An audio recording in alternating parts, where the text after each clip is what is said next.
So in this video, I want to help you to stop hiding and to overcome fear of success and fear of failure. My name is John Muller. I'm a former Buddhist monk and counselor, and I've taken my gifts and turned them into an online spiritual coaching business. And now I help other people to do the same because I love psychology, and marketing is just psychology. So one thing that stops us all in the beginning is that we're hiding, and a lot of times we're hiding due to fear. So there's a few things that will help you release the fear that's keeping you stuck. Number one is we have to start remembering that our tombstone is going to tell the world about who we were, right? And you don't want on your tombstone, had gifts, never used them, right? So our potential is huge. We do not want to die with our spiritual potential in seedling form. We want to die with our potential having been fully awakened, right? And your potential is awakened the more and more that you help other people. So my formula for success in life and business is take your unique gifts and talents and put them into service of others and create a business out of that. And that's how you're going to become fulfilled and happy and abundant all the time. So that's what we do. That's what we help our clients to do, right? So your business and your potential go in the same direction. Now, if you get more scared of dying with the unripened potential than you are of moving forward, then you'll move forward. And that's the thing. We need to stack reasons. We need to really contemplate why can't I stay the same? What would be so horrible if I stayed the same? And we'll start getting really afraid of doing nothing. And the fire kind of gets lit underneath us. And then we look, oh, the path forward, it isn't that scary. It's a little bit of unknown, and I can overcome whatever obstacle I come to along the way. We need to find ways of, and essentially the fear of the unknown is like saying, I have a fear of failure, right? I don't know what it's going to be, and therefore I might fail.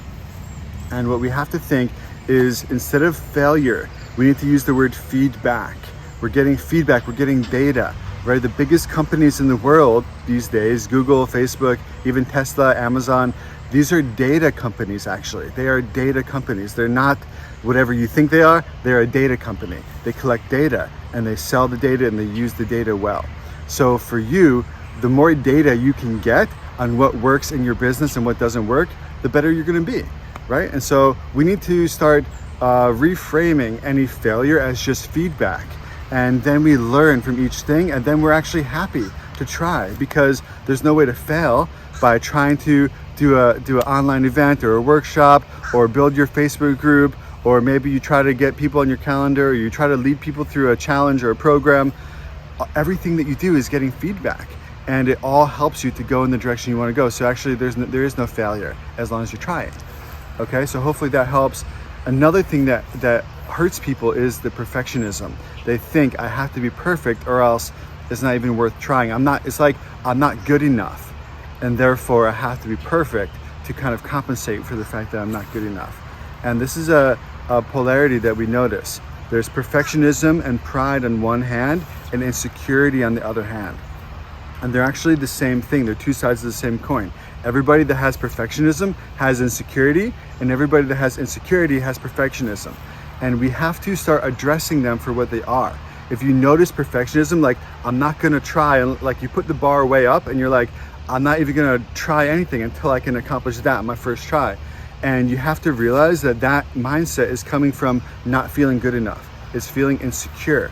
And if you can start feeling good enough for what you are, and feeling good enough to have a small win and a small success and a small step, then you're going to be more comfortable. You won't even try to do that perfection thing. And you'll be like, actually, I just have to try, right? That's what I've noticed. When I was teaching meditation classes, the people in the town nearby needed my help, even though I was not very good at teaching meditation at first. And I certainly wasn't very good at meditating at first, right? I really wasn't. But I knew they needed my help. And so I didn't think, oh, I can't do it unless I'm here. I thought they need me. And the only way to get better is to try.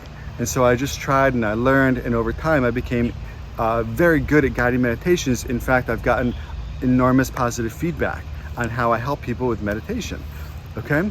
And I know for myself, I'm happy, I'm peaceful, I'm free all the time, right?